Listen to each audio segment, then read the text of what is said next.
This is the first time আমি vote দিতে যাব। ত্রয়োদশ জাতীয় সংসদ নির্বাচন ও গণভোট ঘিরে দেশজুড়ে তৈরি হয়েছে উৎসবমুখর পরিবেশ।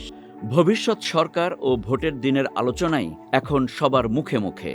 পিছিয়ে নেই শোবিজ তারকারাও। অভিনয় জগতের অনেক পরিচিত মুখই ভবিষ্যৎ সরকারের প্রতি নিজেদের প্রত্যাশার কথা জানিয়ে রাখছেন। এবারের নির্বাচনে প্রথমবারের মতো ভোট দিতে যাচ্ছেন অভিনেত্রী, মডেল ও নৃত্যশিল্পী তানজিন তিশা। সম্প্রতি একটি বিউটি সেলুন উদ্বোধনী অনুষ্ঠানে অংশ নিয়ে তিনি এই তথ্য জানান। আমার লাইফে আমি কখনো ভোট দিতে যাইনি, আমার ইচ্ছা ছিল লাস্টবার যাওয়ার।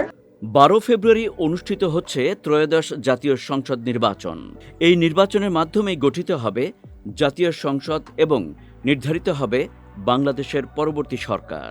নির্বাচন প্রসঙ্গে কথা বলতে গিয়ে তানজিন তিশা জানান, এবারই তার জীবনের প্রথম ভোট।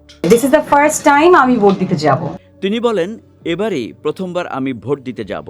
আমি জীবনে কখনো ভোট দিতে যাইনি। গতবার যাওয়ার ইচ্ছে ছিল, কিন্তু কোনো কারণে তা হয়ে ওঠেনি। তিনি আরও জানান, তিনি ঢাকার ভোটার এবং নাগরিক দায়িত্ব পালনে এবার বেশ আগ্রহী। অভিনয়ের পাশাপাশি সামাজিক সচেতনতা নিয়েও মাঝে মধ্যে কথা বলতে দেখা যায় তিশাকে। বর্তমানে তিনি ব্যস্ত সময় পার করছেন। বড় পর্দার কাজ সোলজার সিনেমায় প্রধান নারী চরিত্রে অভিনয় করেছেন তিনি।